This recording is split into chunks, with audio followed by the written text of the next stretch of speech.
Board?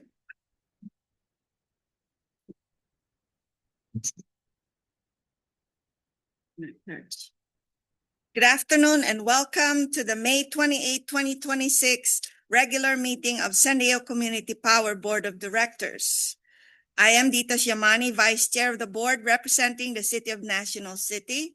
I am chairing the meeting as Chair Lawson Reamer is taking some time due to the recent birth of her baby girl. Congratulations, Chair. I hope you're watching. We welcome members of the public, community power staff, and board members joining us today at the Port of San Diego Administration Building. I now call this meeting to order. Ms. Mari, please call the roll. Director Eloy Rivera, Present. Director Fisher, Fisher present. Director Insunza, I'm here. Director Suzuki, Present. Vice Chair Yamani, Here. Chair Lawson Reamer, Thank you Present, so of course. much. and Alternate Director Ellers. Here. Welcome. We have a quorum, Madam Chair. Right, thank you. We will go into closed session for the following matters. Public employee performance evaluation pursuant to Government Code Section 54957, title Chief Executive Officer. And second item would be conference with labor negotiators pursuant to Government Code Section 54957-6, agency designated representative counsel, general counsel, unrepresented employee, chief executive officer. Public employee performance evaluation pursuant to Government Code Section 54957, titled General Counsel. Item 4, conference with labor negotiators pursuant to Government Code Section 54957-6, agency designated representative assistant general counsel, unrepresented employee general counsel. Ms. Mary, do we have any public comments on the closed session items? We do not, Madam Chair. Thank you.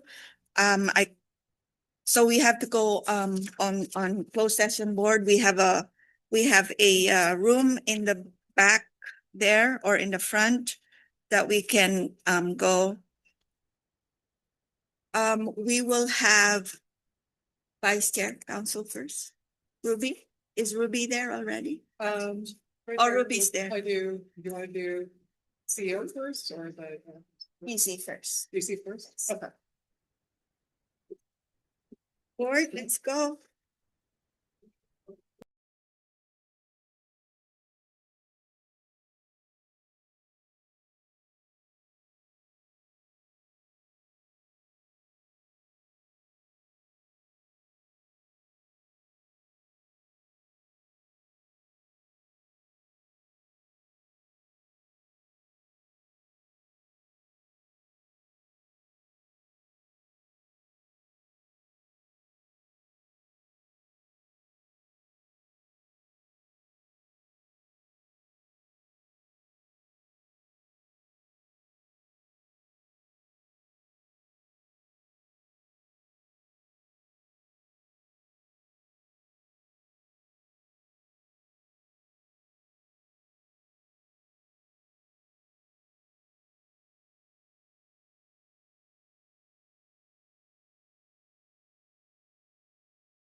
my paperwork. Put that in there. I have another one. Mary Dick. Karen took my paperwork, Mary.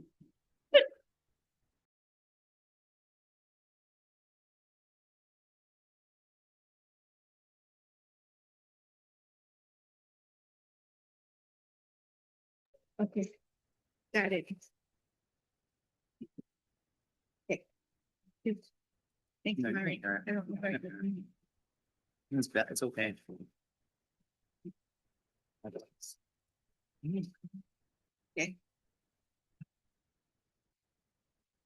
All right. Let's call this meeting back to order. Mary, please call the roll. Director Elo Rivera, Present. Director Fisher, Fisher present. Director Insunza. Here. Director Suzuki, Present. Vice Chair Yamani, Here, thank Al- you. and Alternate Director Allers. Here. We have a quorum, Um, Madam Chair. Does the general counsel have anything to report from the closed session? The board convened in closed session from 5:05 PM to 6:05 PM. The attendees were Vice Chair Yamani, Directors Nzunza, Elo Rivera, Suzuki, Fisher, and Alternate Director Ellers. And there were no reportable actions in closed session. Thank you. Let's all please stand if you can. Councilmember Fisher, would you please lead us to the pledge of allegiance? Absolutely. Ready, begin. I pledge allegiance to the flag of the United States of America and to the republic for which it stands, one nation, under God, indivisible, with liberty and justice for all. Thank you. Except where does it work? Land acknowledgement. Next, we acknowledge that this meeting is taking place on the land of the original inhabitants of the Greater San Diego area or region. A land acknowledgement is a critical step toward working with the native communities to create a meaningful partnerships and inclusion in the stewardship and protection of their cultural resources and homelands. Let's take a moment to honor these ancestral grounds that were the traditional lands of the Kumeyaay.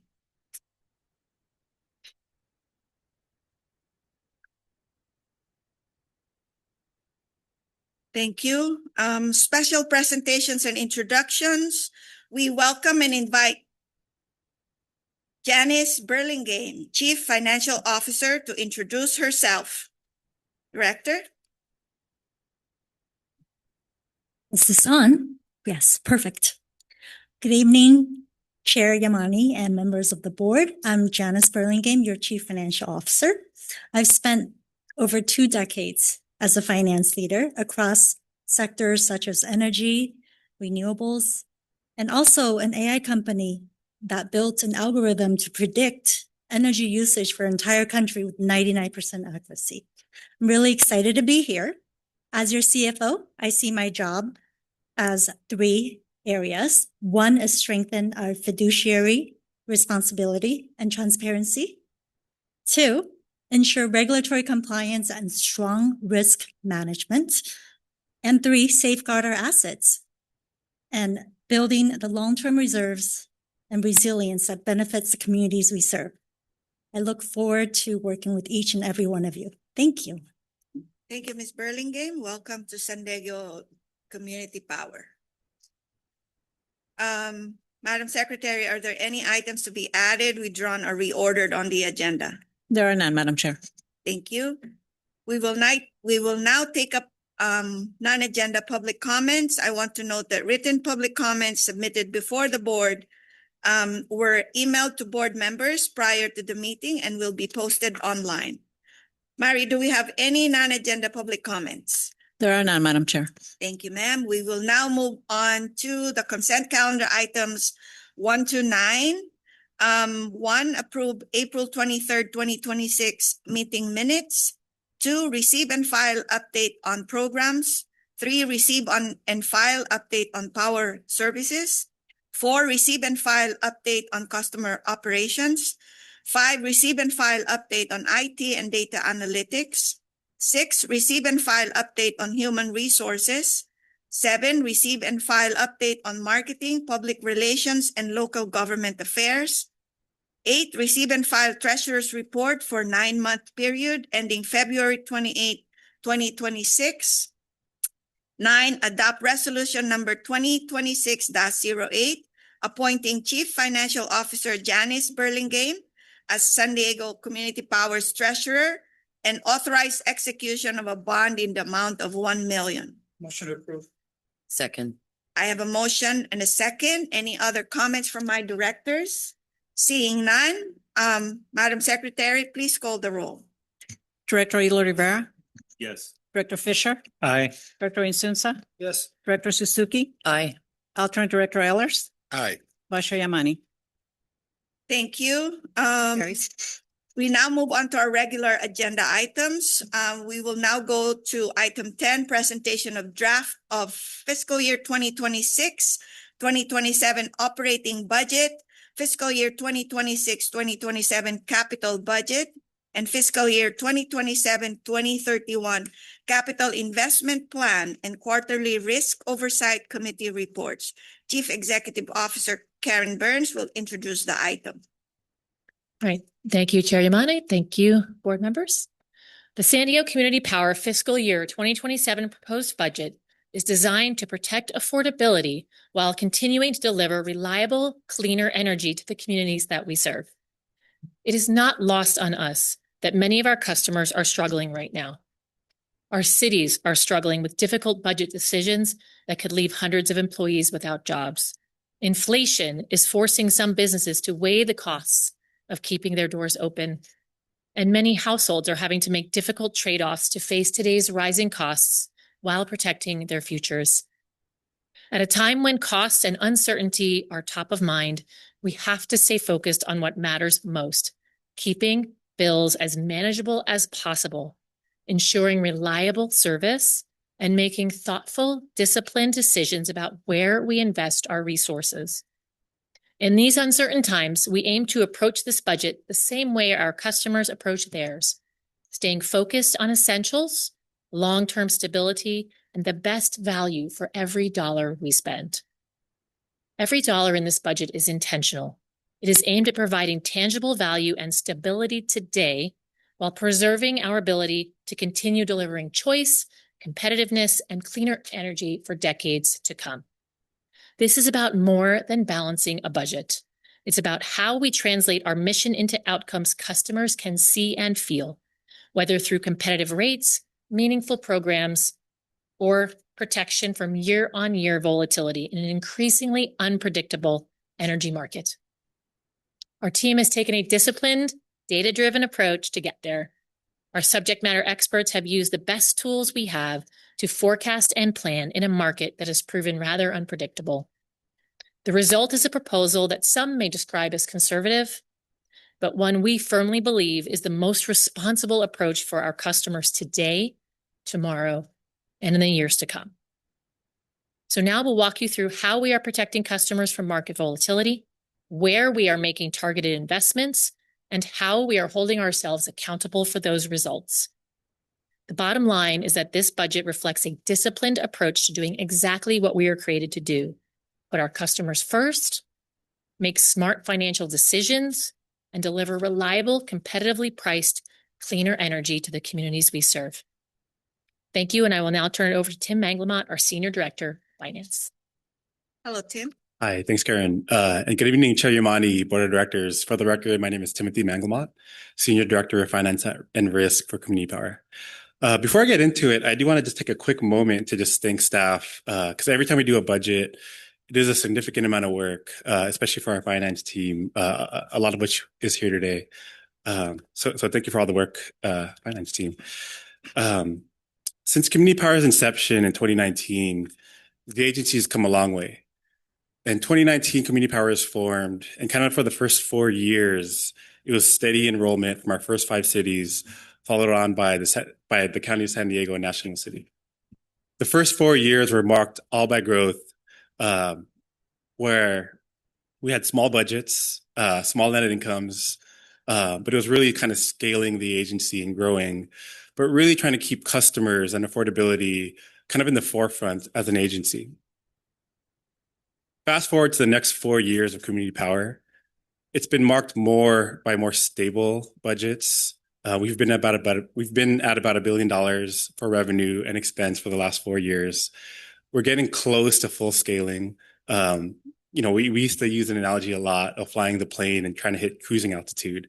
I think we're getting close to hitting cruising altitude, and we're into a stage of our budget where it's more about managing the budget, protecting rates, protecting affordability, and protecting our customers so that the agency can be around for the long term and so that we can give stable, affordable rates for our customers and our constituents.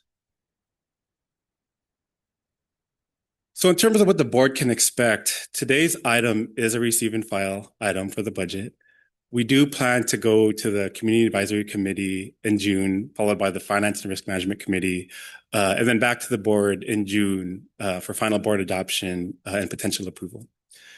Today's item, we do seek feedback through this preliminary budget.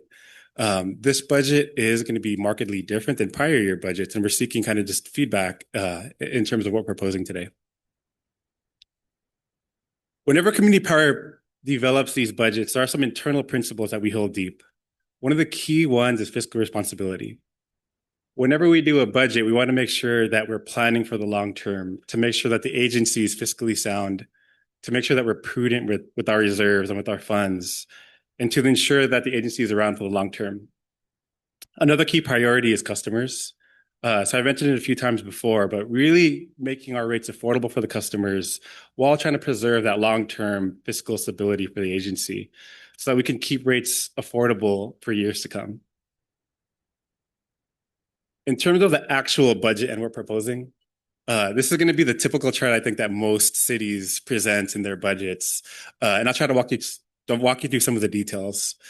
In terms of revenue, Community Power's revenue is made up mostly of ratepayer revenue.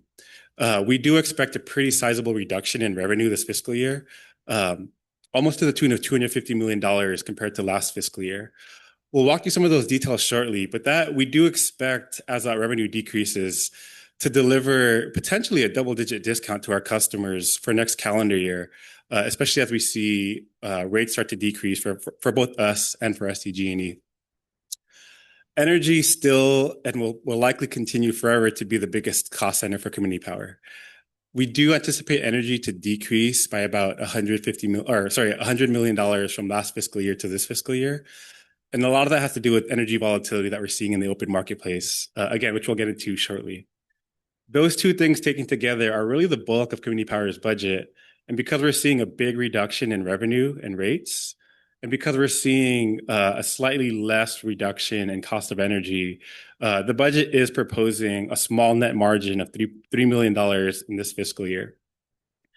So kind of just given the big reduction in revenue and then the slightly offset reduction in energy, we did take a really close look kind of at the things that we had under our control. So one of the biggest things that we have under our control are non-energy costs. So these are things, for example, like positions and personnel, general administrative costs, marketing, et cetera. And so those costs have gone up very slightly from 50 million up to about 56.5 million. But we looked at every single line item in this year's budget. We wanted to make sure that every single non-energy item that is under our control was actually needed, and we cut in areas where we could cut to try to preserve our expense budget, especially as we head into this volatile market that we're expecting kind of in the next fiscal year. The other thing that we're proposing in this year's budget is a reduction in kind of our normal capital investment contribution from the operating budget into our CIP. So last year, we contributed $22 million into our CIP. We're proposing to reduce that all the way down to $8 million, again, to try to protect our budget and protect affordability and give our customers the best possible rate possible. So really, this year's budget is, if I had to say there's a theme of this year's budget, it really is trying to control costs as we head into a volatile energy market and as those net margins are starting to be squeezed all the way down to $3 million. So all in all, this year's budget does propose building reserves up to about 278 days cash on hand. One of the things I do want to note is this year's budget, whenever we talk about days cash on hand, which is kind of our reserves for the agency, it's based on whatever our operating expenses are for that fiscal year.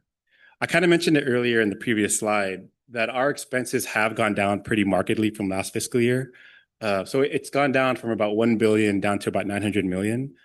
So whenever expenses go down, that does decrease the denominator for how we calculate reserves.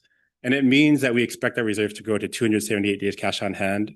But if we were to use today's expenses for this fiscal year, that would be about 255 days cash on hand. So it's a pretty important note in terms of how we calculate reserves. The board will remember, minus Mayor Ehlers, that back in December, we had a really long presentation on reserves and risk for the agency. So when we came up with our initial reserve target of 225 days cash on hand, and then kind of a maximum reserve target of 270 days cash on hand, it was based on an actuarial study of what the real risks are to community power. The biggest risk to community power is the power charge indifference adjustment, which is whenever energy costs come down, there's this thing called the PCIA, where we need to make SDG&E whole for whatever energy that they've purchased. And that's mostly done through the PCIA. That PCIA by far and away is the biggest risk for the agency. And I'll get into it shortly, but that's something that we're seeing kind of in this year's budget. There are a lot of other risk factors that are important for community power. The second biggest one is risk in the energy market and the wholesale market. So if you think about things, for example, like the Iran war, or let's say a data center pops up that we don't expect, those are things that are volatile. They're things that we use reserves to plan for. Because if there's a spike in the energy market, then if we haven't purchased that energy for whatever month that we need it for, it means we have to pay more for that energy for our customers. And so we do plan for that energy spike with reserves. And it's a big part of the reason why we want to build up to that maximum target of 270 days cash on hand, because of all these different risks that could occur. I'll go through a couple more. Participation rates. So customers opting out of community power is another potential big risk, and it's something that we can't plan for. We've seen in PG&E, kind of to our CCAs to the north, participation rates drop to the low 80% range. If that were to happen to community power, we would still have purchased all the energy for those customers, and we'd be left holding the bag for those customers. And so it's a thing that we do want to plan for. And again, we want to use reserves to try to plan for kind of those big major risk factors. The other one I'll mention is cybersecurity. I think it's a thing that most agencies need to plan for. Should there be a ransomware attack? Should our data be held hostage? And you need to pay whatever amount of money to whatever cybersecurity attack. Community power manages cybersecurity in different ways. One of the things we do is insurance. Stephen Yee in IT manages a cybersecurity dedicated team. But kind of a third thing that we do is we do have reserves dedicated for cybersecurity should something occur. So we do take a holistic approach when we manage risks. It's not just reserves, but reserves really are kind of the biggest factor that we need in case a sudden shock occurs and we need cash to be able to mitigate those things. And so again, really long reminder that is why we have reserves, because we need to make sure that we're protected in case any of these reserve shocks might occur. And it's why we have 270 days cash on hand as our maximum reserve target.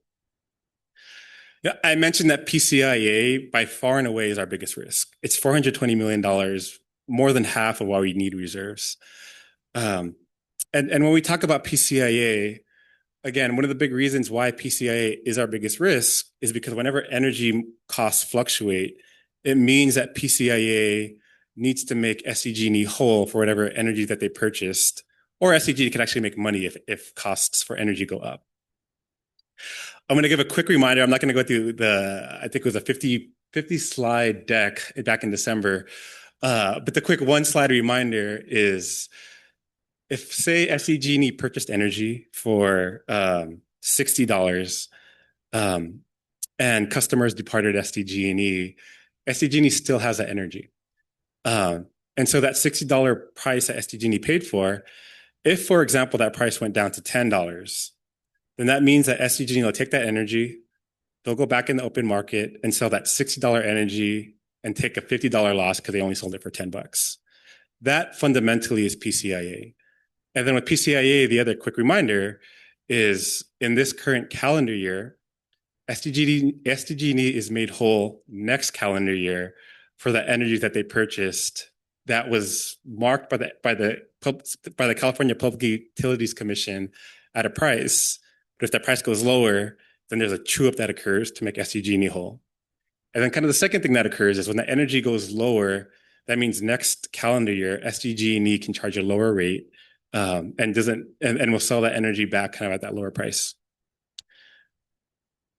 Quick reminder then that really is fundamentally what's happening with PCIA. There's going to be a true up that happens, and that's going to be recouped by SDG&E through the power, through the, gosh, I forget the acronym, the portfolio allocation balancing account. And then kind of next year, there's also going to be a forecast for that energy. Those things are important because what we're headed into next calendar year is a cycle that we call the PCIA snapback. Before I get to the actual PCIA snapback, Community Power does model kind of 3 different scenarios for what might happen for energy. We're using this Henry Hub gas market curve because gas prices are really closely correlated to energy. And so in any given cycle for Community Power, there's kind of 3 things that could happen. In the example that I mentioned earlier, when prices go from high to low, then that means SDG needs to be made whole for whatever energy that they purchased. And that's when a PCA snapback can occur, when SDG needs to be made whole for that energy that they purchased at a bigger price. There's another phenomenon that could occur when prices go from low to high that we call in this scenario a reserve build, because in that scenario, when prices go from low to high, SDG&E doesn't need to be made as whole, and in certain cases, they can actually make money from the energy that they purchased. I think it was last fiscal year, we had a negative PCIA. A negative PCIA means SDG&E is actually making money, and kind of in those instances when there's prices going from low to high, it's a cycle for Community Power where we could build reserves where we normally wouldn't be able to do that. And then kind of a third cycle for Community Power is whenever prices are just kind of stable, then it's just a normal status quo of just managing to a stable energy cost. In this year's budget, we do think that we are headed into a PCA snapback environment. That PCA snapback environment is marked by again, what you're seeing and we're proposing in this year's budget with a lower rate for our customers. It means on the revenue side that our revenues will be squeezed because we'll have a higher PCIA to make SDG&E whole. But overall, it does benefit the customers in terms of a lower rate, but just less revenue for Community Power. In terms of what we're actually seeing in the market, so last year in October 2025, the California Public Utilities Commission originally forecasted prices in 2026, back in 2025, that had renewable prices at $62. They had energy prices at about $48 for the off-peak energy. And those 2 prices have gone down pretty markedly since last year. So that $62 price for renewables, depending on who you talk to, is all the way down to about $10. Similarly, that energy price going from 48 has gone all the way down to the mid $30 range. And so when we talk about PCA snapback, when we talk about making SDG&E whole, what we're seeing is those prices going down. And so instead of SDG&E making the money that they thought at that $62 price, for example, for renewables, they're now only selling that energy for renewables at $10. And so we do expect a true up to occur in 2027. And then we also do expect SDG&E to have a lower kind of market price for what they're selling that excess energy for. So that's the PCA snapback. What it means for customers is for the customer, again, I kind of mentioned it earlier, just kind of graphically for Community Power and our customers, we do expect a pretty significant drop in rates for customers. So we do expect our rates to maintain affordability for customers. We do expect our customers to have a significantly lower kind of double digit, anywhere between 15 to 20% rate drop next fiscal year. The other portion that you'll see on this chart is PCIA. So Community Power doesn't collect PCIA. Our customers pay that PCIA directly. Instead, kind of visually what you see in the chart is we collect whatever you see in that blue bar.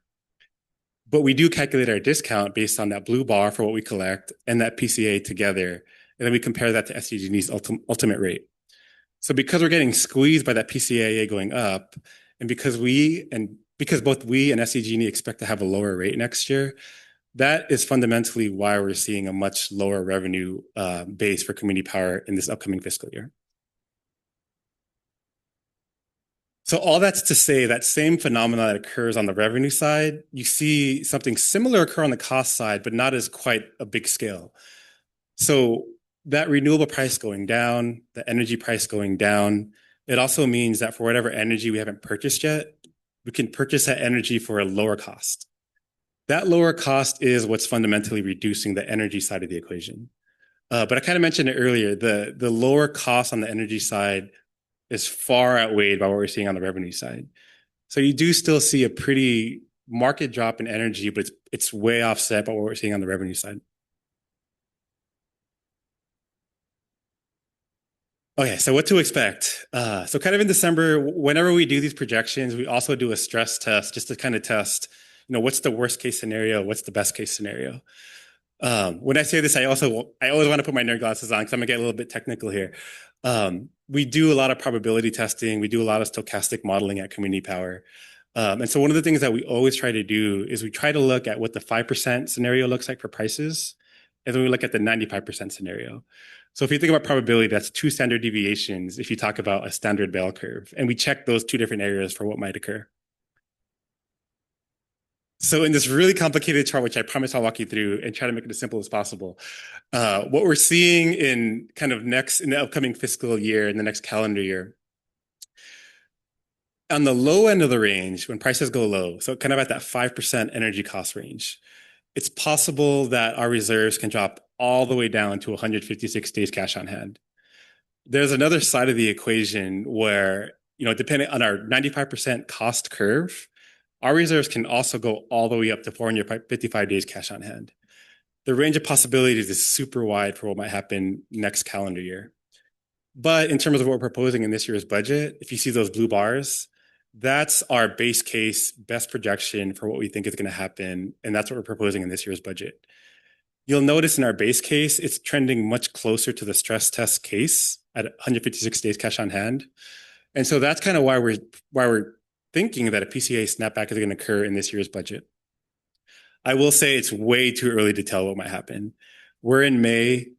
The summer has to occur. I think everybody in the press has been talking about a super El Nino occurring. And so, as potential super El Nino happens, as the big summer load happens, depending on what prices might do kind of in the next, 4 to 6 months, that's really going to determine what's going to happen for Community Power and for our ratepayers kind of in the next year. So what you can expect then is in October, November of this year, when we do our financial audit, we'll get a lot more color for what might happen for rates and for energy in the next year. What we can expect is in October, after you get through the big summer load, the California Public Utilities Commission will publish those market price benchmarks that determine SDG&E's rates and then SDG&E's kind of PCIA. So we do expect to come back to the board in October and November timeframe with a lot more information. We expect to update the stress test chart, hopefully with a much smaller band. And then again, at that time, you might recall Jeb Spengler brought a rate stabilization reserve to the board. That's when we anticipate potentially moving some of these reserves to that rate stabilization reserve so that we can give back to our customers, keep our rates affordable through that rate stabilization reserve. I mentioned the PCA snapback because it's a real phenomenon. What's occurred in Pacific Gas and Electric territory to our neighbors to the north, for those CCAs, is a PCA snapback in this current calendar year. And what's happened at PG&E territory is kind of a tale of 2 cities. So there is a CCA to the north that had a 31% premium to PG&E. That CCA didn't have enough reserves to be able to contribute reserves to be able to give a rate discount or a small premium to their customers. And so instead, what they needed to do is charge a pretty massive premium to the customers in order to maintain fiscal stability for the agency. There's another CCA to the north that took the opposite approach. They contributed about 160 days cash on hand. They built their reserves close to the level that we're trying to build our reserves to. And instead of having that 31% premium, that CCA only had a 1% premium to PG&E. That is the strategy that we're trying to propose in this year's budget. And that's the strategy that we're trying to propose through our reserve strategy. So when you think about 270 days cash on hand, and you think about what we want to use reserves for, it's not Community Power trying to use reserves and hoarding it away for a rainy day. It's Community Power actively managing reserves and using those reserves to give back to the customer, to keep our rates affordable, and to preserve competitiveness with SCG&E. So what can you expect kind of in the next year? This, again, I mentioned it earlier, this budget does propose building reserves up to 278 days cash on hand, kind of at the end of the fiscal year. I mentioned also earlier that we do plan to return back to the board to propose that we contribute a portion of that 278 days reserves into that rate stabilization reserves at about the $30 to $50 million level. That $30 to $50 million potential deferral into that rate stabilization reserves is meant for the customer and is meant to be able to provide those lower rates so that we can be that CCA that has the small premium or small discount to our IOU and still maintain that affordability for the customer. So we do look forward to coming back in January so that we can put these rate stabilization dollars to work for our customers. And you'll see that through the rate setting process and through that update that we expect to come back to the board with in October. And so with that, I appreciate your time. I'm going to turn it over to Chris Doe, who's going to go over the non-energy portion of our budget. Good evening, board. For the record, my name is Chris Doe, Senior Finance Analyst here at San Diego Community Power. I have the privilege of presenting the non-energy portion of our first preliminary draft of the proposed fiscal year 26-27 budget. I'm going to go down through this line by line. So starting with professional services, we have a slight change year over year in our proposed budget. Personnel is going to be our largest increase at $4.5 million. I will get into the details of that in our next slide. Marketing and outreach has changed to strategic communications and outreach, and that remains relatively flat in this year's proposal. General and administrative costs have scaled up according to personnel, and that's also a slight increase. Here we're also showing a capital transfer. Tim touched on this earlier. This is an $8 million commitment. We're not reducing any programs or anything in the CIP. Those dollars remain preserved. This is just showing that it's an $8 million addition to that CIP. Now, if we get into the personnel pieces, we also want to look at our peer agencies or similar agencies, other CCAs, MCE, AVA, and CPA specifically. They're closest or similar to us in size. When I say size, I mean customer load and also in robust programmatic offerings. San Diego Community Power is unique in its own fashion, where we have a large customer load and a robust program offering.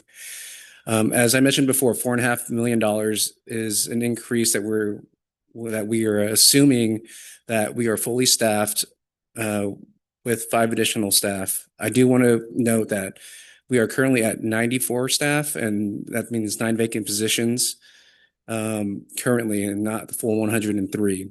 The budget does assume that we usually hire pretty slow in historic standings, and on top of that, that $4.5 million includes the 5 additional FTEs. And in this slide, we'll get into the deeper dive of this slide, but this specific view wants to point to the core staff operations. If we look at the other CCAs, we are rightly in line with our headcount. Our associate director of CIP will get into this slide again and talk more into the overhead part of the staff, and I'll include my presentation so far. Thank you.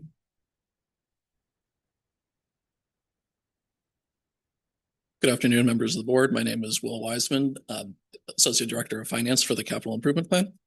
The FY27 capital budget continues to be driven in large part by externally funded programs, leveraging outside funding and grant resources to deliver on organizational priorities. The San Diego Regional Energy Network, in particular, continues to be a driving force behind the capital budget, with $63.1 million dedicated to SDREN in FY27. This was previously approved for appropriation in 2025 as part of $124 million in public purpose program funding Standing up and supporting the Regional Energy Network is a key initiative, providing community-driven programs to deliver energy efficiency. In addition to SDREN, the FY27 capital budget continues investment in the solar battery savings program, allocating $3.5 million to support incentives for additional program participants to offset high-cost on-peak consumption through solar and battery storage. This budget also continues investment in customer pilot programs, with a combined $2.5 million to focus on additional customer segments while continuing to focus on peak load shifting. To round out the highlights, the budget allocates $1.5 million to support the Distributed Energy Resources Management System software platform to help customers reduce usage during high-cost on-peak periods. As part of the capital development process, Community Power also prepares and adopts its 5-year capital investment plan. The first year of the capital investment plan reflects the FY27 proposed capital budget. As this is a capital planning tool, no appropriation is being requested beyond the first fiscal year. For FY27, the budget incorporates $63.4 million in externally funded projects and programs, along with $8 million in internal funding, for a total capital budget of $71.4 million. External funding totals over $249 million for the outlook period. External funding sources include public purpose program funds and grants, which are not supported by the Community Power operating budget. The CIP also includes $21.3 million in carry forward funds appropriated in prior fiscal years for a total capital investment plan of $310.7 million over the outlook period. I just want to flag too that carry forward amounts are subject to change and will continue to be updated as we close out the fiscal year. To tie the CIP and capital budget back to the appropriation being proposed today, $8 million for internally funded programs is included in the operating budget. This is funded through a mix of net operating revenue for general benefit programs and non-operating investment income for programs with restricted program eligibility, such as those designed to support communities of concern. This reflects a notable reduction in internal funding compared to the $22 million allocated from the operating budget in fiscal year 2026. This represents a deliberate focus on cost control and affordability. Since its inception in FY24, the capital budget has experienced steady year-over-year growth. As is a common theme, this is primarily driven by external funding. This illustrates how the organization has continued to mature and leverage available resources to build long-term sustainability for key initiatives. As we talk about growth in the CIP and Community Power supported programs, it's worth looking at how this translates through the organization. To revisit comparative staffing levels, Community Power operates with program and program support staffing similar to other CCAs. However, with programs like SDREN, Equitable Building Decarbonization, and Solar Advantage, Community Power manages significantly more outside funding than our peers. Overhead support includes functions like procurement, communications, legal and accounting support, functions that, while not forward-facing, are required to be transparent and responsible stewards of public funds. Including the 13 directly reimbursable positions, the equivalent of 18 FTEs in the proposed budget are funded through external sources. With that, I'd now like to turn it over to Gordon Samuel, our Chief Commercial Officer, who will be going over the Power Services budget.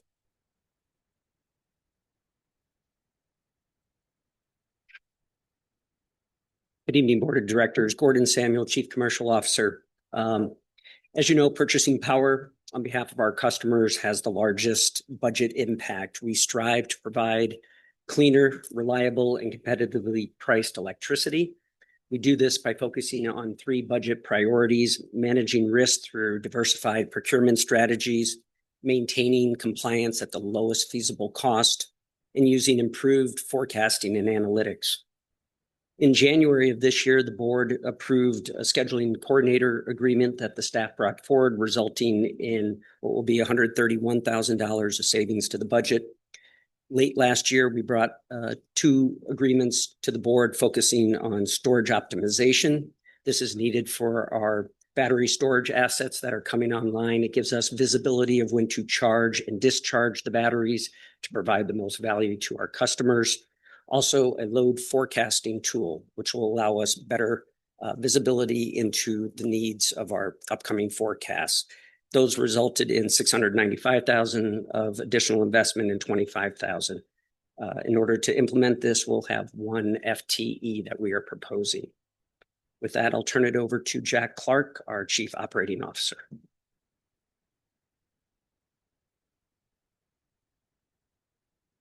Madam Vice Chair, members of the board, my name is Jack Clark. I'm your Chief Operating Officer. Good evening. The operations section, pardon me.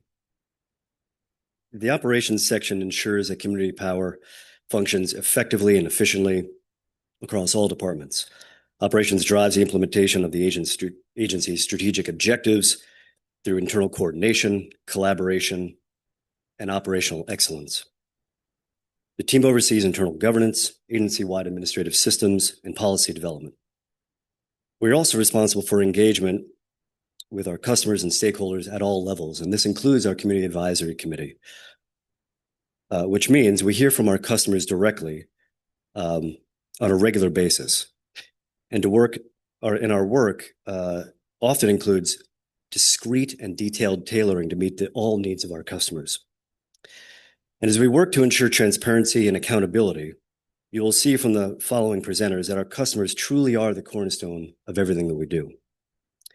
We're largely holding steady on our budgets, but are proposing some key investments to enhance customer education, prioritize key investments in data and IT infrastructure and security,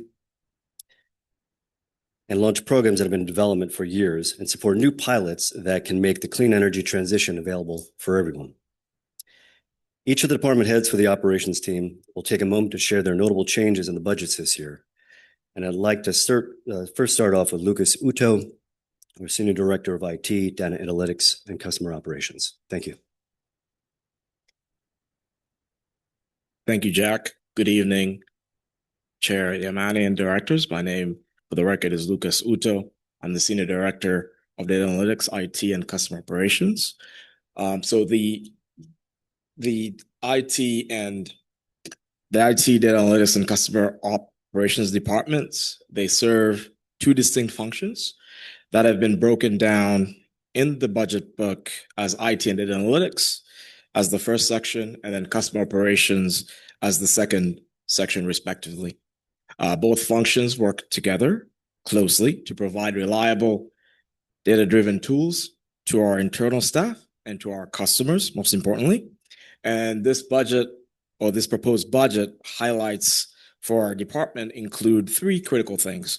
One is an investment in artificial intelligence and data analytics, managed services to create efficiencies and potential savings for our customers, continued improvements to billing accuracy and timeliness, as well as effective communication to further transparency and clarity for our customers. As Jack alluded to, enhanced IT infrastructure and cybersecurity posture that is critical in protecting critical data for our customers. These improvements mean that the IT and data analytics costs are increasing by approximately $519,000 to reflect very intentional and targeted investments in capabilities that serve our customers and improve our long-term performance.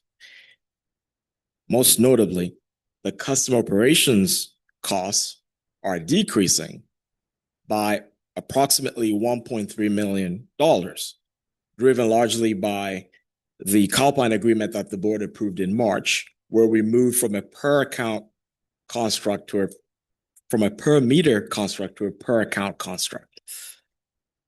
And that essentially allows us to gain a whole lot of efficiencies and reducing the external cost by the vendor.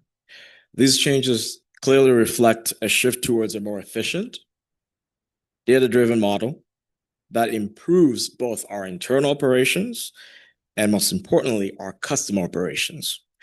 I would now like to pass the baton over to my colleague, Patrick Welch, the Associate Director of Legislative Affairs, to introduce the Regulatory Legislative Affairs Department budget. Thank you. Thank you. Good evening, Board Chair and board members. Patrick Welch, Associate Director of Legislative Affairs. Normally, you'd be hearing from Laura Fernandez, our Senior Director of Regulatory and Legislative Affairs. She is enjoying some parental leave time off with her new baby, and we are wishing her the best. So tonight you're hearing from me. Our department is not is made up of 5 staff, myself included, and we support and monitor both activities at the California Public Utilities Commission, the state legislature, the California Energy Commission, and also in Congress and as needed in federal agencies. I want to tie our work really quickly to what Tim was presenting on in the PCIA. The PCIA is a construct of the California Public Utilities Commission. And so you're going to hear later tonight from Stephen Gunther on our team about some potential venues for a reform and modification to that PCIA. But that is some foundational work that our team does, is engaging and working with the California Public Utilities Commission to support interventions in how SDG&E proposes to charge the PCIA on a yearly basis. We also look at supporting legislation that would enhance affordability. Last year, we supported legislation that we think can reduce generation costs by $1 billion statewide through an more expanded market. And then we work to oppose regulations and legislation that we think could increase costs or limit local control. So two changes in our budget this year. We have been fortunate to be part of a new national trade association of CCAs and working to stand up their federal presence. And as a result of that effective and efficient coalition advocacy, we're able to streamline our federal advocacy, and we've decided not to renew our federal lobbying contract and saving us $90,000 a year. We have a slight increase in our outside regulatory counsel. A portion of that can be explained because that outside regulatory counsel is assuming some of the compliance work for the San Diego Regional Energy Network. So a portion of those costs will be offset by those revenue streams. This regulatory counsel is also regulatory counsel that intervenes in the PCIA and saves our customers money. We brought a renewed contract to you last month for $1.2 million over 2 years. Their prior contract was a 3-year contract for a little bit less. Over that entire contract of 3 years, we think that that engagement through the PUC has saved our customers or avoided costs of the PCIA of our customers of around $164 million. So it's a really important cost that we pay and get a really value from it. So that wraps up my presentation, and I'm now going to turn it over to Colin Santulli, Senior Director of Programs. Thank you, Patrick. Colin Santulli, Senior Director of our Customer Program Team at Community Power. We are the department that designs and implements customer programs with the goal of reducing customer bills and increasing access to clean energy technologies for customers who otherwise wouldn't be participating in those markets. The programs section of the CIP in the budget is the largest next to the power services. This represents, we feel, our commitment to reinvesting back into the communities that we serve. Our program design is drawn from the Community Power Plan, which was our 5-year strategic plan adopted by this board in 2024. It's also guided by the climate action plans of your jurisdictions, our member agencies. And then lastly, by the state and federal policy that Patrick was referencing in the last slide. Additionally, we work closely with community-based organizations, with industry, and with our internal teams to make sure to strive to offer programs that are equitable, that are scalable, and that are effective as possible. So we led the creation of the San Diego Regional Energy Network. This is a partnership with the county. And we are now in the process of implementing SDREN. And this is a suite of 10 energy efficiency programs that is offering energy efficiency for multiple years across the county to all residents and businesses. In addition to the REN, some notable investments to the budget this year are a continuation of our solar battery savings program, as well as the development of a suite of pilot programs that will primarily target customer segments and technologies that were not included in the initial tranche of pilot programs that was approved in 2023. These pilot programs will continue to target and aim for peak load reductions while looking to serve the rental, multifamily, commercial, and other non-residential segments. Our pilot and programs create system-wide savings and benefit all of our customers as we aim for those peak load reductions. And that leads to that increased affordability for all of our customers. With that, I'll pass it to Jen LeBron, Senior Director of Public Affairs. Thank you, Colin, and good afternoon, directors. My name is Jen LeBron, Senior Director of Public Affairs for Community Power. The Public Affairs Department connects Community Power with the people and communities it serves. We support all the departments that you've heard from today as well. Together, our strategic communications, marketing, and communications and community engagement divisions of the Public Affairs team foster Community Power's connections with key audiences, enhance brand identity, and ensure transparency through outreach, media engagement, and public education. We also support the Community Advisory Committee and work with the broader team to ensure local priorities are reflected in agency-wide decision-making. Our job is to make sure customers and internal staff have the tools they need to understand Community Power's mission and the rates and programs they can use to become more sustainable and save money. All of these efforts and investments previously fell under the marketing and outreach category. However, a notable change in this year's budget is that we've renamed that category to strategic communications and outreach to better reflect the work we do day to day. While marketing plays a role at Community Power, the majority of the work that the team does to get the word out about our initiatives and programs is extremely targeted. We wanted our budget to reflect that important work and note the importance of tailoring our approach to the diverse audiences across our 7-member agencies. We combined several legacy budget categories together, which makes it appear that the categories increased about $100,000. However, there is no overall change in the non-personnel budget requests from Public Affairs.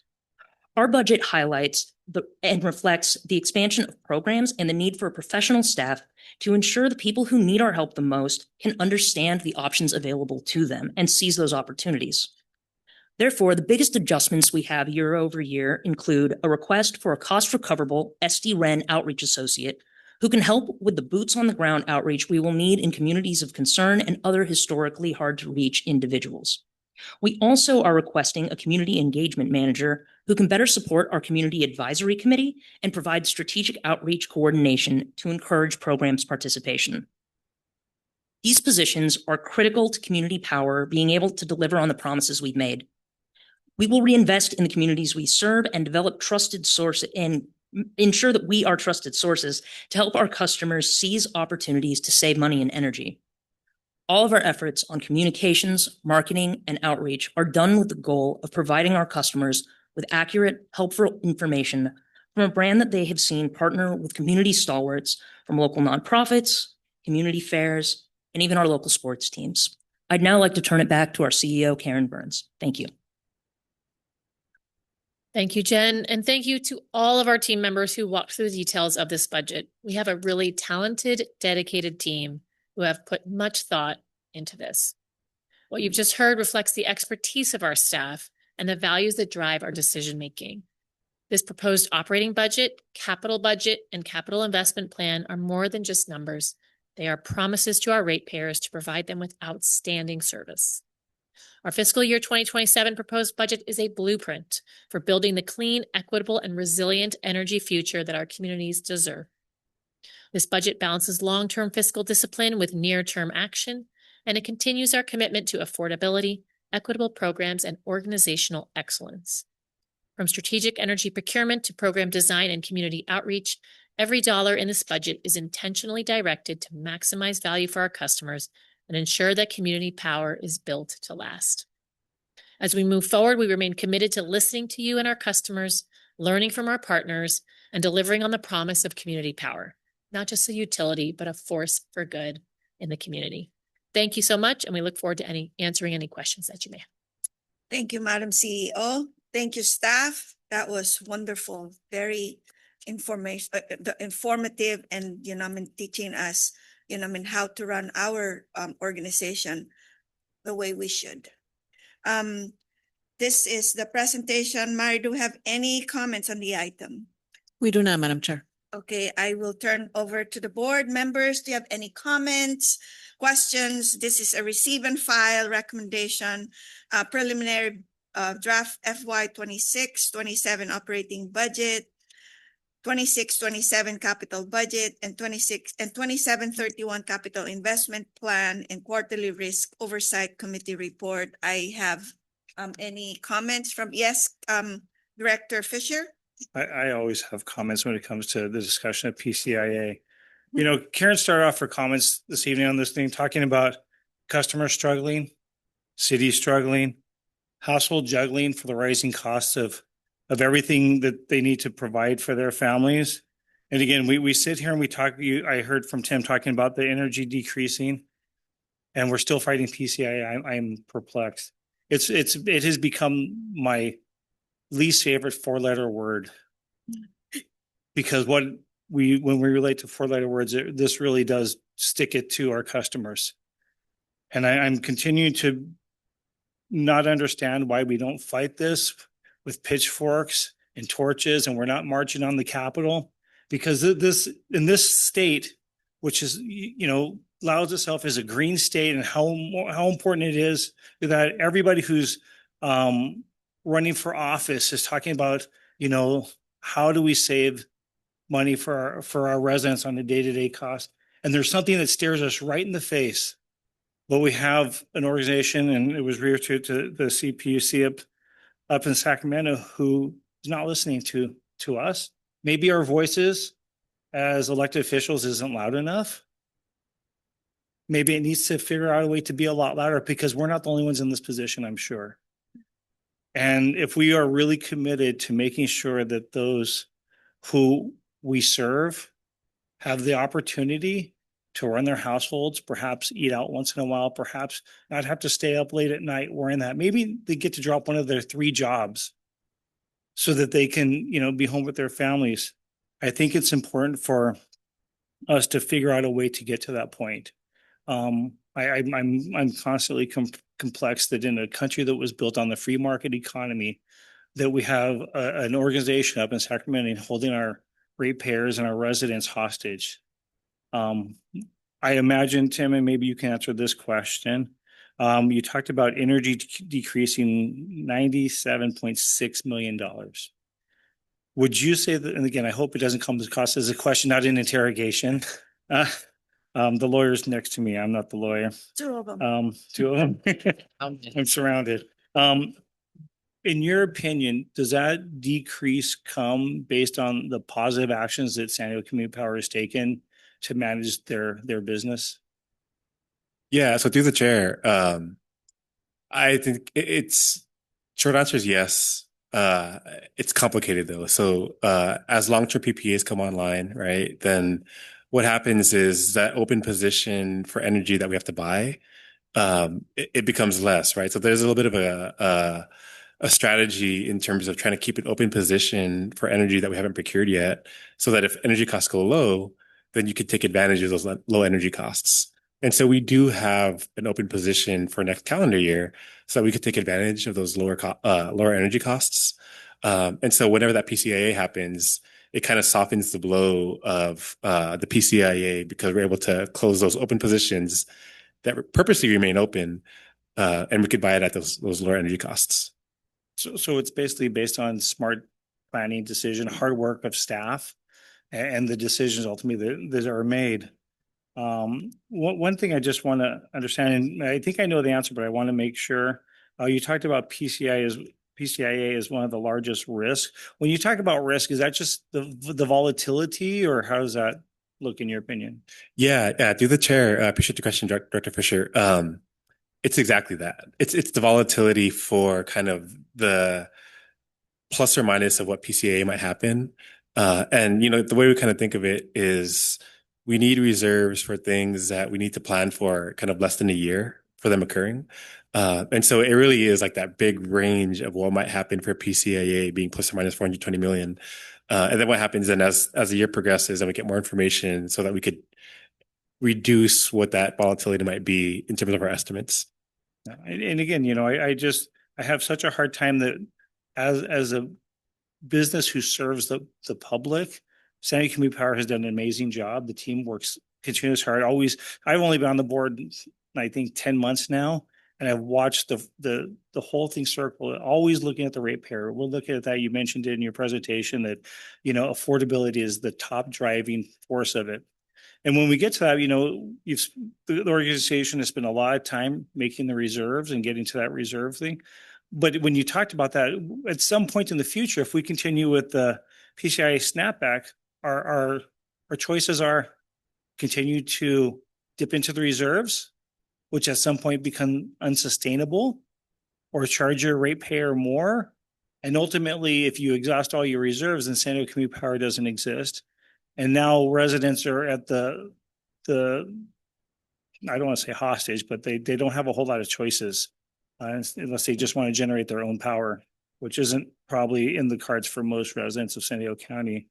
And so, again, I'm going to, at some point ask my colleagues to really band together and figure out how do we really fight this, and that we get our residents excited. And I want them to be a little mad about this. I'm really mad about this because you can only imagine how, one company makes a widget for $10 cheaper than the other, and they can't sell it for $10 cheaper because there's a warehouse full of, $14 widgets that they have to pay off that nobody wants. And that's how I feel when we look at power. And so, I think that I'm going to have to do some thinking and get with staff and understand what we can really do to get to the top of the hills and start screaming. Because the fact that we live in a state that yields itself as such a green state, and yet it's my opinion that the people up in Sacramento who have direct impact on this, whether it's California Energy Commission, CPUC, that they are definitely not on the side of the ratepayer, and definitely on the side of these big energy companies who have a lot of money and will continue to make lots of money regardless of where residents in San Diego County get their power from, because we do need SDG and infrastructure to provide that energy, and they will always get paid for it. But the fact that they're asking to get paid for more in a free market economy, that they're not providing any other service is just beyond me. So, and to the rest of the departments that, participated, I just want to say thank you. It's always great to have a good overview of what you're working on. I know that staff and the agency and the board here are committed to watching. I'm glad to see that San Diego RIN continues to grow. Those programs and the outreach are noticeable. I know, and I have a very small community, but they're noticeable there. So thank you all for making us feel that way. So those are my comments. Thank Chair. you, Director. Other directors? Yes. I think we're all good. As long as we don't storm the Capitol, we'll be okay. Director Shantilo Rivera. Be okay, everybody. We'll be okay.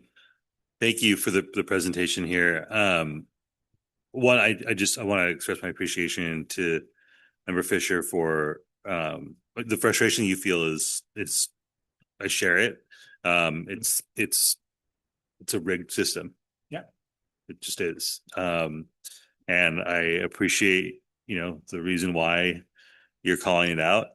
I will say, so last week at the Environment Committee at the city, we moved forward a resolution that the full council will be hearing, with a number of expressing support for a number of bills that the state is considering related to affordability and accountability. And one of those is, and the folks here are far more expert in this than I am, but one of the bills, Assembly Bill 1761, would require the CPUC and the IOUs to publicly disclose all data and methodologies used to calculate the PCIA.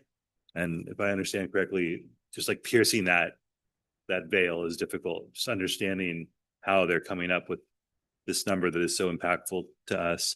And so, I think, I don't know if it'd be transformative, but certainly at this agency, and then as member cities, us leaning into our legislative efforts at the state level to support, the legislation that is up there that aims to get a handle on some of this. And there's a whole slew of bills that also I think would be helpful. For example, reducing utility profits on some of the investments that they make on wildfire, on expanded options for low-cost public financing of capital projects, tying executive pay to reducing rate increases. Right now, it's if you've got the billions and billions of dollars it takes to get into this business, it's about as good of a business as you can get because it's a guaranteed rate of return.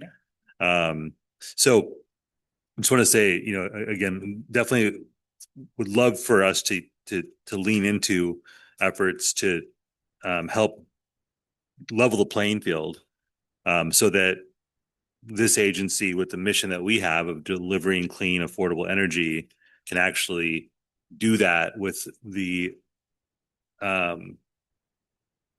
without having the headwinds that are being imposed on us by the CPUC and the state. So just wanted to put that out there. I did have a question about the budget. Is there anything in here that feels that you're most concerned about or see as having the highest level of risk or variability that we should be aware of? Yeah, through the chair. I mean, I hate to say, number one is definitely PCIA, but I mean, I think we've kind of beaten that up enough. In terms of, sorry, never enough. Yeah, for tonight maybe. At least I know I have. In terms of other concerns, it is, that list is the real list of kind of concerns for community power, right? So number 2 on that list of risks was wholesale power and kind of load, right? So like one of the other concerns that could materialize that Karen and everybody in Gordon tracks really closely, kind of through the chair, is data centers, right? Like should a data center materialize, they're pretty significant loads. Some data centers are as big as an Imperial Beach or La Mesa. And so it's a thing that we're monitoring very closely. It's a thing that we have to plan for. And so it's definitely part of that big second risk factor in terms of what might materialize for, just, I wouldn't want to say unexpected load. I mean, we expect it, but they're big enough loads, like city-sized loads, that we have to plan for it. From a budgetary perspective, what does that mean for us?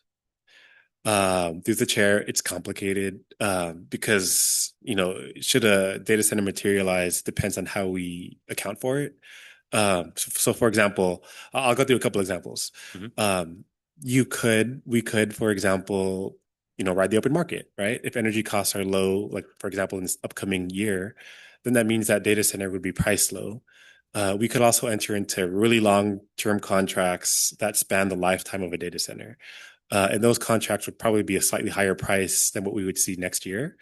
Or we could also either build our own asset or work through a PPA provider to provide an asset for that load.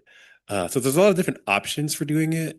We're currently beating up those different options to see what's best for us, for our customers, to make sure that we protect customers and affordability. But it just kind of depends on the strategies that we want to take, and we're looking at all options right now. Okay, I appreciate. Did you have something, Karen? I was to say, if I may, I think the risk of a prolonged low energy prices, high PCIA is one that we're tracking over a long period of time, over multiple years. That's the risk that I see. Got it. Thank you. And then this is like way more granular. Between now and when we approve, we have the budget presented to us for approval. I would like to see, and it might have been in here and I just might have missed it. And it's not a big number, but it's still important to me. Expenditures on membership organizations. And I'd like to see what those are and what those cost before we approve the budget. Outside of that, thank you for the very thorough presentation, for the briefing, obviously. That concludes my comments. Thank you. Thank you, Director. Any other director? Yes, Mayor? Yeah, I was just curious, you mentioned Cal CCA, and I was wondering, do they have a position on PCIAs? And could they help? I don't know who. That's the, that's our legislative affairs. Yeah, Patrick Welch, Associate Director of Legislative Affairs. This is actually good timing. Our next item on the presentation is going to be our update on legislative and regulatory affairs. We're going to get into that actually a little bit more. The short answer is yes, highly involved. And there are opportunities that we're actively exploring, both individually as an agency and through Cal CCA for proposed reforms to the PCIA. Okay, cool. Thank you, Mayor. And any other? Yes, Director Suzuki. Sorry, really quick. I just want to thank everybody for, your hard work and your diligence.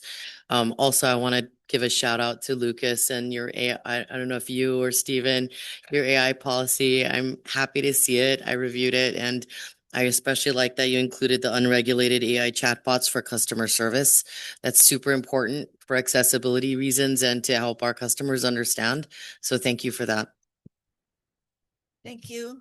Thank you, directors. Thank you, staff. Thank you, Madam CEO and our legal counsel. Thank you for this very diligent and very thoughtful presentation.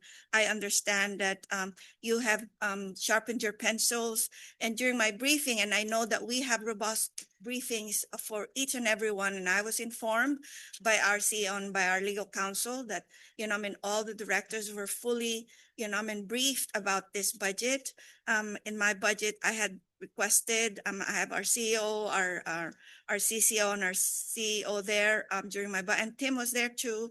And all I asked, all of my request was, I know that we have already sharpened our pencils, but this is a living document. And I know that once we have those numbers that we are looking forward to, and yes, Director Fisher, I also have four-letter word that I can say that I reserve to say right now about that word. But I am looking forward to those, to the other look, to the next look of this budget when it comes presented. I have some, requests from the board with regards to those numbers from, I think it was said earlier. So I am glad that we have this. I know, thank you to our legislative affairs for being very, very watchful for those legislation that are coming before our way. And I'm also very glad that we're very active, before our legislative, electeds to express how we feel about, the industry that we are, trying to protect for our customers, so for our ratepayers. National City is the most disadvantaged member of this organization. And of course, my request to our CEO is, let's take care of them. Let's take care of our ratepayers. And that's our request, not from just me, but, from the board here that's seated at the tie. So thank you so much, staff. Thank you, Madam CEO and directors. This is a receive and file. And so we are going to receive it and file it, right, Madam Secretary? Correct, Madam Chair. Thank you. We will now move on to item 11, update on regulatory and legislative affairs. Mr. Patrick Wells, Associate Director of Legislative Affairs, and Aisha Cisna, Senior Policy Manager, and Stephen Gunther, Regulatory Manager, will present this item. Thank you, and great to be back with you. Again, Patrick Welch, Associate Director of Legislative Affairs. I know you guys have had a long meeting already, so we'll try and be as brief and concise as possible. Really do want to appreciate the enthusiasm for the PCIA. I'll start there. You're going to hear more from Stephen, who's really our subject matter expert on it, about some of the regulatory happenings that are going on and opportunities that we see. It is something that we work on every single day and think about every single day. How can we both reduce the volatility of it, and how can we find ways to eliminate it over time? I think one thing, Director Fisher, that there's two things that I think are really important to keep in mind that I've observed from working on it is, one, the CPUC is a barrier. They are very hard to move on this. Public opinion, public outcry often doesn't move them. I have worked for elected officials that have gone to the Public Utilities Commission and public comment and begged for them to do things, and it doesn't move them. So that is a significant barrier. Number two, the PCIA is kind of like a balloon. So if we squeeze it here for our customers, that means it's popping up for what we'd call the bundled customers. Those are the customers that remain for SDG&E. So there is this discussion about shifting costs. And it's really hard to reduce the PCIA without getting quagmired into that policy discussion or being accused of shifting costs. And so that's often what we find ourselves in that situation. So those are just two things that I wanted to share in reaction.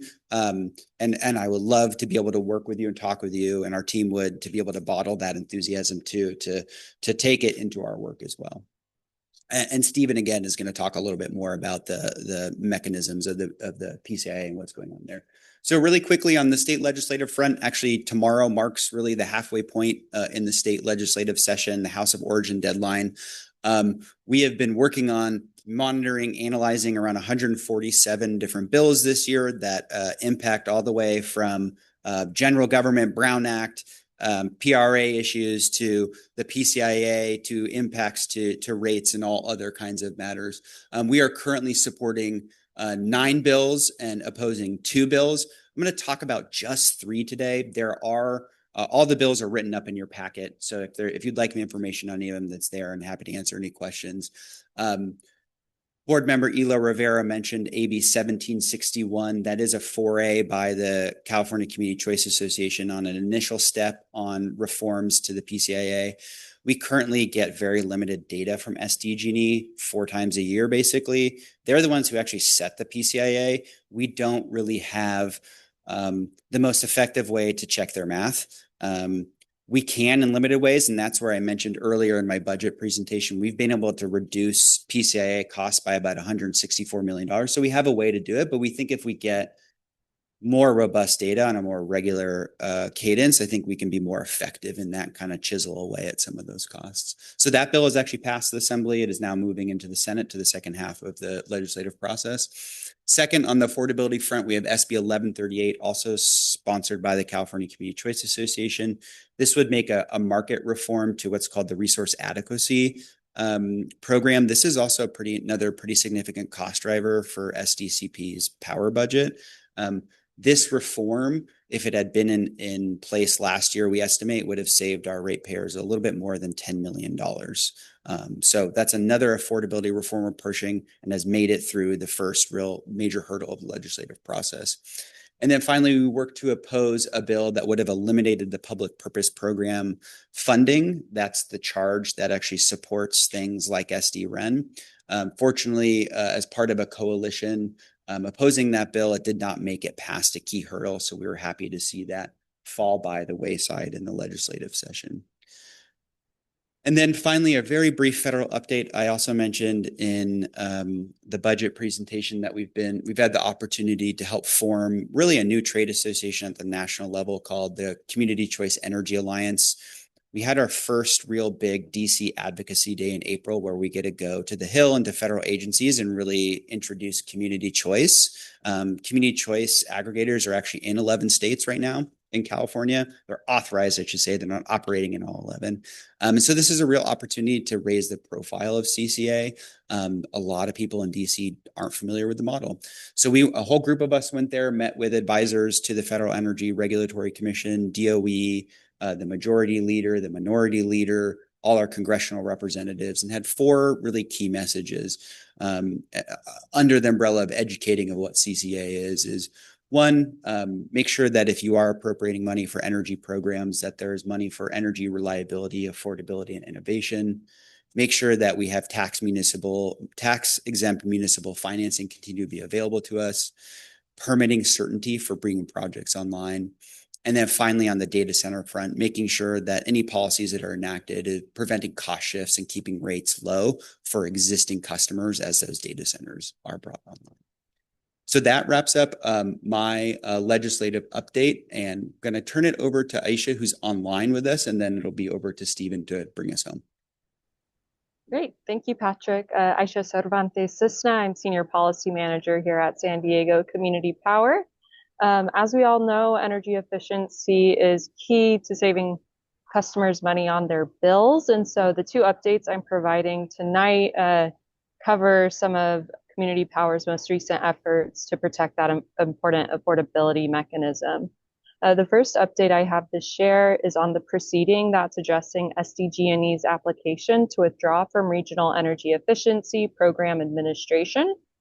So the latest development here is that SDG&E and the Public Advocates Office filed a settlement agreement on May 1st. And the purpose of that was to try to resolve issues outside of the proceeding to save on litigation costs. I'm going to highlight the terms of the settlement. So the first is that it would allow SDG&E to withdraw from Regional Energy Efficiency Administration, including from Regional Codes and Standards. Regional Codes and Standards is the program that basically boils down to helping local governments comply with Title 24 Building Code, which has many energy efficiency and electrification provisions. SDG&E initially wanted to keep that program. Public Advocates Office was able to get them to concede in this agreement. The second term is that the agreement would condition future SDRN program funding and expansion on performance metrics that fail to accurately account for the benefits customers receive from regional energy efficiency. They're all listed here: bill savings, increased jobs, increased comfort. You all are familiar with these. So next slide. So the interests that will be reflected in the comments that we file on June 1st are summed up in these 3 points. First, protect long-term funding for SDRN and continuity of energy efficiency and decarbonization services for San Diegans. Second, we don't oppose SDG&E's withdrawal, but disagree with the basis of the withdrawal, which is that regional energy efficiency is bad for affordability and that regional energy efficiency programs do not provide sufficient benefits to customers. We have gone on record again and again providing facts and policy arguments that demonstrate that it is key to affordability. And then third, we oppose a settlement that could limit SDRN's budget and ability to fill gaps left by SDG&E should their withdrawal be approved. If withdrawal is approved, and this is looking forward, this is not something that will necessarily be reflected in these comments, but if withdrawal is approved, SDRN plans to file a new business plan application with innovative programming to fill gaps left by SDG&E. We still have a ways to go until we'll know if the CPUC decides to allow SDG&E to withdraw and under which conditions. We should know by November of this year. Next slide, please. All right, my second update is boils down to the future of SDRN's funding. So right now, a proceeding just launched that'll address the 2028 through 2035 business plan portfolio applications that SDRN and other portfolio administrators throughout the state recently filed. So why does this matter? SDRN's requested $175 million to continue our regional programs from 2028 through 2031. This proceeding will determine both future funding and major program policies. And of course, the decisions will shape how regional energy efficiency and electrification programs operate statewide. For the sake of time, I'm not going to go line by line through the schedule, but what we're expecting in spring of this year to know to what extent SDRN's budget and programs will be reapproved. Oh, sorry, not this year, 2027. Next slide. So the most recent milestone in this proceeding was filing comments on the scope of issues and schedule for addressing those issues in the proceeding. And so through comments we filed in May, Community Power asked the CPUC to oppose narrowing the scope of equity programs that was proposed by several other parties and to avoid policies that disadvantage rents, such as performance metrics that do not accurately capture customer benefits. Second, change rules to allow programs that incentivize switching from all unregulated fuels to regulated fuels. There are many customers in San Diego who rely on propane, diesel, and others. So we want to open up programs that'll allow them to electrify as well. Next, we asked the CPUC to modify a proposal by PG&E related to integrated demand side management to allow RENs to retain access to funding for integrating energy efficiency into solar and storage and other load shifting technologies. We also asked the CPUC to evaluate the efficacy of statewide programs to assess if they're appropriately serving our customers. And this is just the beginning of the proceeding. And so there's going to be more detail to come when the CPUC issues a more detailed scoping ruling. And we'll continue to share policy positions as the proceeding picks up. And with that, I'll hand it off to Stephen to talk about the power charge and difference adjustment. Thank you. Good evening, board members. My name is Stephen Gunther, Regulatory Manager at Community Power. I'll be providing your final update for the night on our favorite topic, apparently. As you know, we've discussed in detail tonight, the PCIA is a major driver of our rates and a significant financial risk to our operations. Because of that, our team is heavily engaged in the regulatory arena to seek reforms to the current PCIA framework to mitigate that financial risk, promote stability and affordability for our customers. And this is not just our team. We are working across all the teams of the organization with our subject matter experts on finance, rates, power services, to get the input that we need to help convince the commission for the reforms for our customers. So currently at the Public Utility Commission, there is an open proceeding that is reviewing the methodologies and processes for the PCIA. That's broken up into 3 different tracks that I have here. Track 1 adjusted the methodology for the resource adequacy market price benchmark, which is a major input into the PCI calculation. That decision was already issued last year, but CalCCA, to the point that we're taking this seriously and working hard, has appealed that decision with higher courts of the state. So we are currently in that appellate court and waiting for how that challenge to the CPUC turns out. So, again, just want to reiterate that this is something that we're taking seriously. CalCCA is investing significant resources into challenging that PUC decision. Track 2 is reviewing the valuation of renewable energy credits that were banked prior to 2019.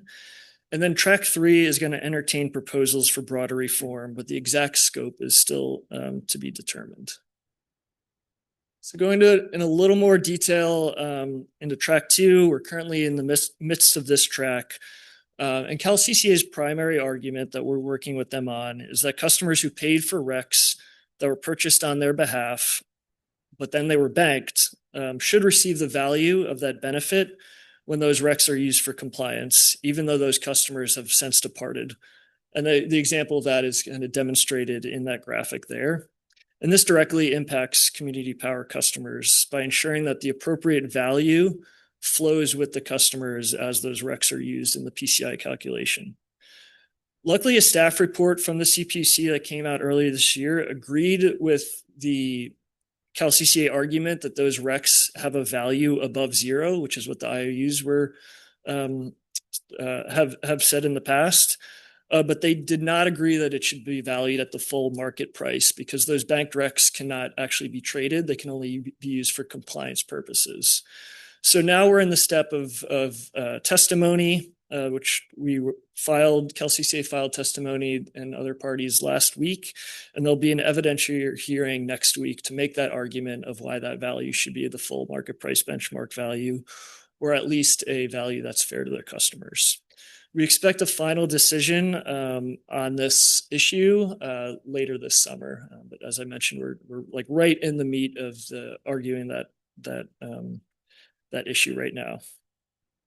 And then track 3, we don't have a lot of details yet. As I mentioned, the scope has not been determined, but this is the track that we hope is going to consider broader reforms to the PCIA framework.